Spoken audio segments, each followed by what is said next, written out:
God bless today's scripture reading. As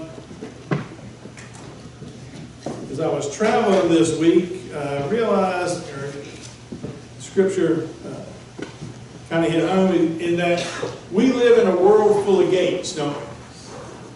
Doors, gates, whatever you want to call them. But those passageways that we have to enter into to get to the other side. As I was traveling in the airport going to Chicago and coming back the same way, your planes are assigned by what? By the gates. Those of you who travel know that you look up on a board and it'll say flight 32, gate A1 or B6 or wherever it is. There's lots and lots of gates at the airport, and you want to make sure you get to the right gate, right?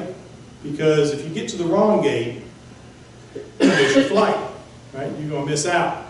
And when you get to the gate, there's what? There's somebody there who's going to check to make sure you're at the right place, right? He's kind of the gatekeeper, isn't he? He stands there and you bring him your boarding pass, or now they bring your phone, because you can download your boarding pass to your phone and they'll scan it and they'll either let you in or they'll say, like, you can't come in. You're in the wrong place. You don't belong on the other side of this door. In other words, what's on the other side isn't for you. You need to stay here, right? So they're the kind of gatekeeper or of that particular gate. Now,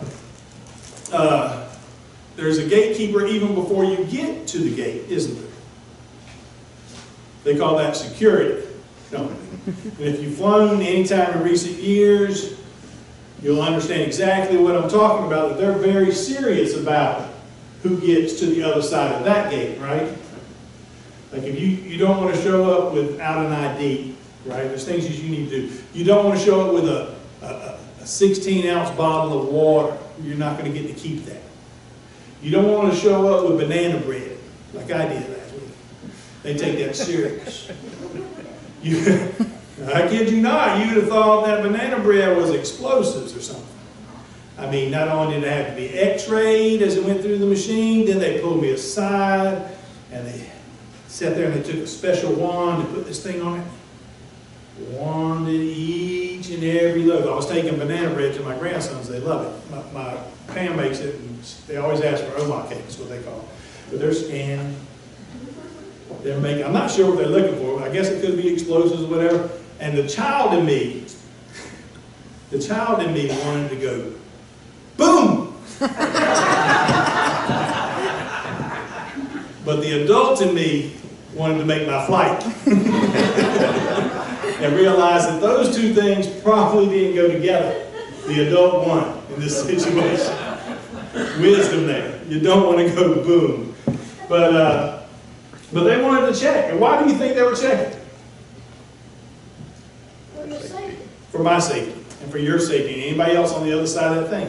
Just like the person at the gate wants to make sure that the right people are on that plane, people at security want to make sure that people who get to the other side of the gate are what? They're safe, right? As far as safety, I mean, I joke about it, and we joke about all the things you have to go through to get through security on planes, but I'm glad they're there. I'm glad they're keeping us safe. Because, I mean, it's I'm sure not a pleasant job, and they have to go through a lot of things, but they keep us safe, right? They're the gatekeepers, and they keep us safe. And today we're going to be talking about gates, and we live in a world full of gates. We have gated communities, right? How many of you have a fenced-in backyard? Some of you? Is it gated? You have to enter a gate to get back there? You just don't want anybody back there, right? Anybody with a pool has a gate, right? Because you have to have a gate to enter. What about your house? Is it locked? Do you have front doors, back doors? Right? You take the door, when you moved in, you take the front door off your house, the back door? So anybody can come on in, right? Why is that door there? Keep the people who aren't supposed to be out, out. And to let the people who you want to let in, right? They have to pass through your door or the gate. And that's what we're talking about today when Jesus makes this unusual claim that I am the gate. Now we've been reading in his I am statements over the last few weeks. We've gone into what? I am the bread of life was the first one, right? And then I am the light we covered a couple weeks ago. And then I skipped a week because I wasn't here. Billy gave you a good talking to, I'm sure. And then we went into, today's the third one. And Jesus makes this unusual claim that I am the gate, or I am the door in some translations. The same thing, basically. But I am the gate. Now I can think of a lot of glorious things to say I am. You know, but I am a gate doesn't seem to like make me want to stand up and salute or anything. But in Jesus' time, it was a very important thing. And so when Jesus says that I am the gate, it would have made a lot more sense to people of that time who kept sheep, who were shepherds. Any shepherds in here? No, I didn't think there would be. But it's not a common thing today. We don't have a lot of shepherds, but in Jesus' time it made a lot of sense. So he starts talking to the Pharisees and to his disciples, and he's talking about being the gate. And the first 5 verses of this passage talk about being a gate to the shepherds. The second 4 talk about being a gate to the sheep. And the last verse tells us that what God has intended for us, what Christ brings us, or what he would like us to have is a life lived to its fullest, a life lived abundantly. And so we're going to break those down a little bit and look at what they say. In the first 5 verses, like I said, he's talking really to the Pharisees. And to understand what he's saying to the Pharisees, you have to understand what's just happened. So you have to go back a chapter, but instead of reading the whole 9th chapter, let me give you a little synopsis. He's healed a blind man who was blind from birth. And the blind man goes to the Pharisees. And instead of dancing and rejoicing that this blind man has been healed, they condemn it, right? And they want to excommunicate him because he's giving credit to Jesus. And I don't know if you know this, but the Pharisees aren't Jesus fans. They're not Jesus followers. And as a matter of fact, anybody who is, they don't want them to be a part of their church, right? So if you don't believe as I believe, you need to get out, kind of thing. And so that's where they're at. And they've just done this to this. Jesus has performed this miracle by healing this blind man who was blind from birth. And instead of rejoicing, they're condemning and excommunicating the man. And Jesus sits down. He's telling them a little story or sermon or talking to, as Billy said. And he's letting them know. And he does it through the story of the shepherd and the sheep. And he talks about being the shepherd to the gate and how the gate works. Now, since you don't raise sheep, let me give you my limited information to see if I can enlighten you about how this worked back then. There were 2 ways to keep sheep. If you kept them in the city, at nighttime you would bring them into a large corral. And many shepherds would bring their sheep into the same corral. Now the sheep weren't marked or anything, but Jesus talks about the sheep knowing his what? The shepherd's what? Voice. So they knew, kind of like if you call your dog. You know, he knows your voice, he's going to come to you, right? But if I call your dog, he's going to be, you got any treats? You know, kind of looking at you like that. But he's not going to follow me, but he's going to come to you, right? The sheep are the same way. So he's talking about that in the first 5 verses. And the second 4 verses, he's talking about the way they keep them out in the country. Because they'd be out in the pasture all day, and when it came time to lay them down at night, what they would do is they would find a place that maybe had rock stacked, I don't know, a couple feet high. You know, not a big wall, but a small wall or incurving into a bank or something where the sheep could go in and it would just be all enclosed, lowly, until you get to a small space. And then what would happen is the shepherd would actually lay down in that space and be the gate. In other words, anything that wanted to come in had to come through the shepherd to get to the sheep, and anything for the sheep to go out, they had to go over the shepherd to get out too. So he actually became the door or the gate. Those are the 2 types that we're talking about here. Now Jesus is talking about, in the first 5 verses, about this more of the city kind, where he's telling them that the shepherd comes and he puts the sheep in the corral, and that the only way to get to the sheep is for the sheep to be part of that fold is through who? Who watches the gate? There's a watchman there, our main shepherd, who watches them overnight. So he makes sure no animals come in and get them, right? Or nobody comes and steals them, or no thieves and robbers come over the walls, right? And so he's there to watch over them. But nobody comes into the fold except through him, the gatekeeper. And he's telling them, I am that gatekeeper. I am the way into the fold. And any other way in is dishonest, is disingenuous. And that you basically are leading people in the wrong direction. And I'm sure those Pharisees, to be fair, thought they were doing the right thing. They were religious. And they thought they were leading people in the right way. But in fact, they were not. And Jesus is there to tell them, if you want to get into the fold, you need to bring them into the fold through me. That I am the shepherd who controls that gate. I am the watchman. I am the gatekeeper. And no one enters in except by me. Now, did you notice in the statement that when Jesus said, I am the gate, he didn't say, I am a gate or one of many gates. He said, I am the gate. In other words, there is only one gate. There's not multiple gates. There's one way in. And that's what he's telling them. There's one way in, and it's through me. In other words, Muhammad's not going to get you into heaven. Hindu is not going to get you into heaven. Buddhists are not going to get into heaven.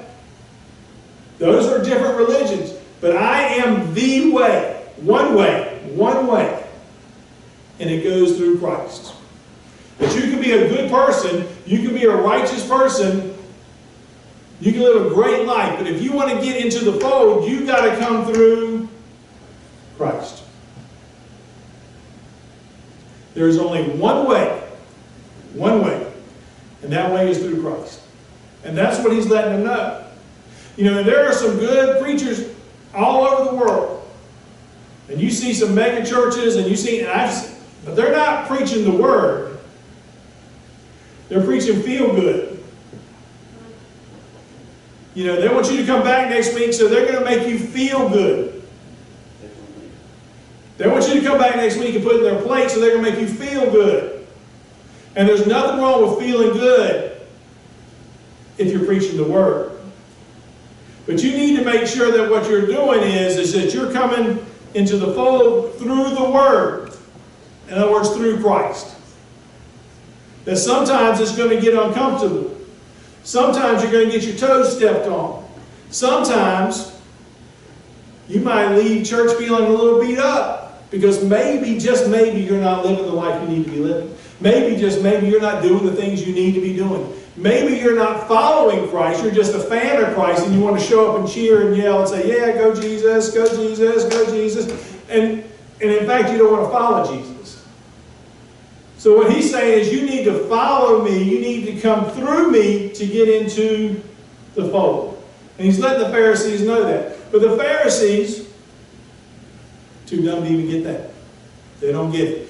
You see, the Pharisees were used to a religion that didn't involve relationship, but Christianity is a religion that is all about relationship. It is all about your relationship with your Creator. A relationship that is made possible through who? Through Christ. You see, Christianity is a relationship-based religion. And the Pharisees, it's not what they were practicing. So that's the first 5 verses of what we read today. Is Jesus is telling them, I am the shepherd at the gate. I am the gatekeeper. You've got to come into the fold. If you want to get into the fold, you've got to come through me. And if you try to sneak over the wall, you're just a thief. You're just a thief or a robber who seeks to deceive people, who seeks to rob them of their joy, who seeks to manipulate them or force them to believe things that really aren't true. And that is not what you're called to do. So the first part of that, he's lecturing the Pharisees, and even though they don't get it. But then he goes on to say that he's the gatekeeper for the sheep as well. In other words, then he switches, and that's where a lot of people lose it, because he switches to the scenario of the second, the country, out in the country where the sheep gather into that cubby, that small area, and the shepherd lies across the opening. You see, because that's what Christ did for us, isn't it?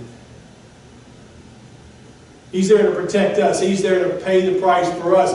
He hung on a cross for us, right?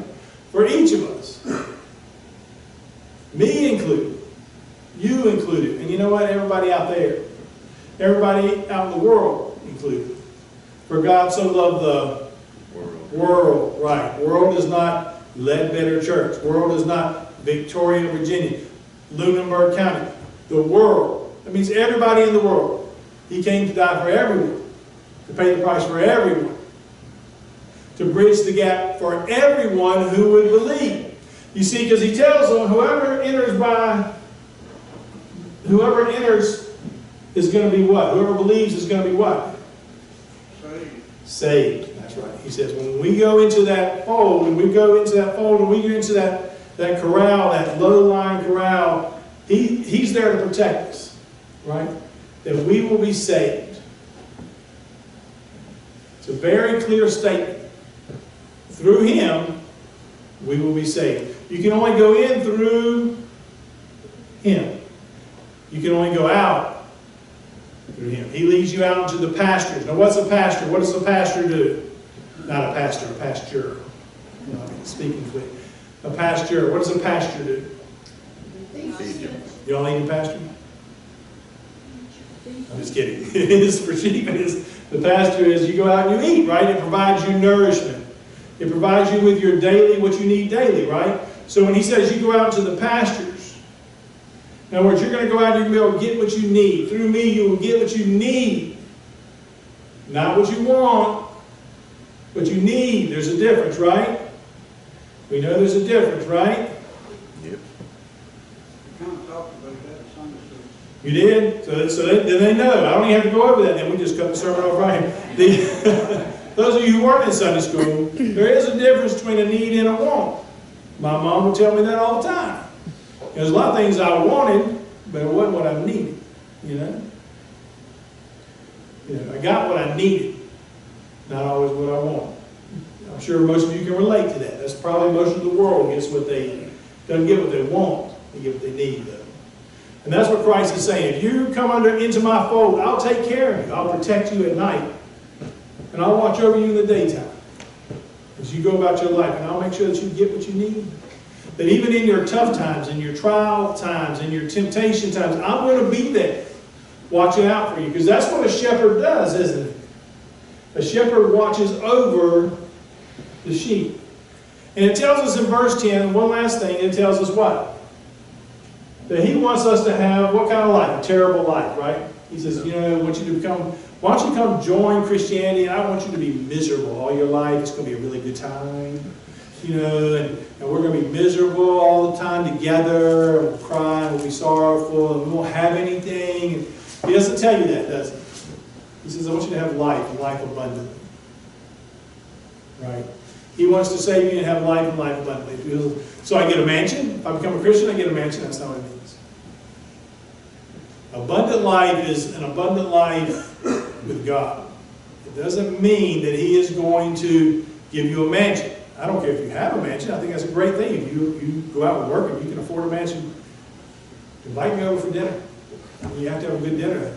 But what I'm saying is that don't take it for granted that God is just going to fill your life with money, because you're thinking on a worldly level and not a heavenly level.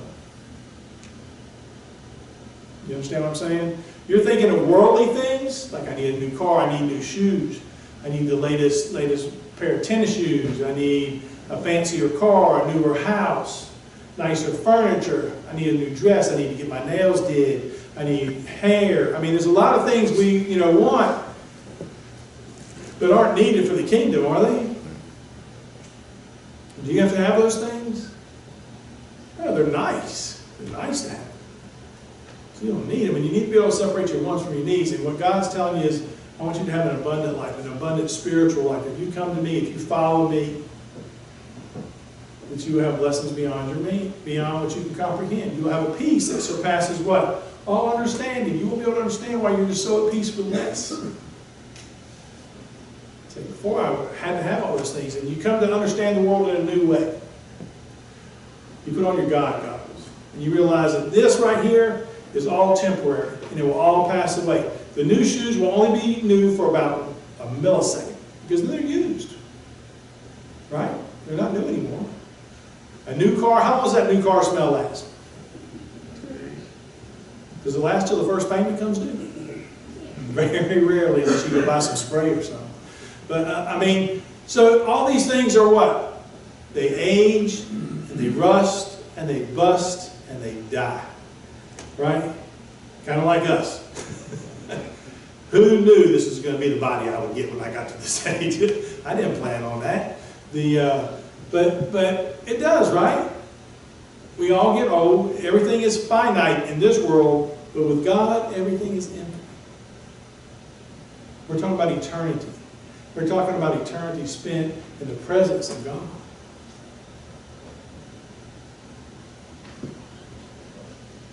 That's life abundant. And you don't have to wait to get to heaven to feel His presence. To have His Spirit move within you and around you and through you. To bless you, to bless other people. But to get into that fold, there's only one entrance. There's only one way. There's only one gate. You know, if it was an airport, there would only be one side. A1. This is it. This is where you get in. Only one ticket. One way in. It's not like a tree house with a trap door where you need a password to get in. It's not like that.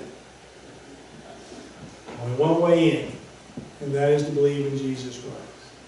And to believe that you're a sinner, that you fall short. And to believe that He came and hung on a cross for you and died a brutal death for you. Repent of your sins. And know that He rose from the dead 3 days later. You see, a lot of people can make a lot of claims, but Jesus is the only one who rose from the dead. The God we worship is a living God. And so deserving of our praise.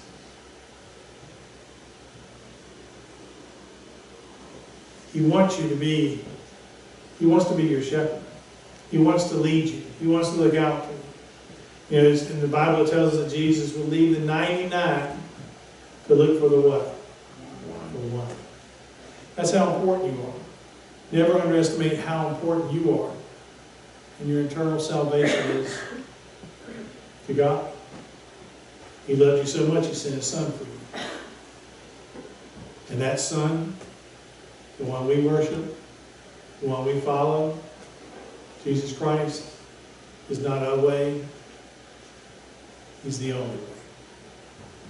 And if you don't know Him, if you have not accepted Him as your Savior, I pray that today is that day. Because none of us are promised tomorrow. We talked of a preacher who preached on Sunday and died on Monday. I'm sure he never thought that was going to be his last sermon.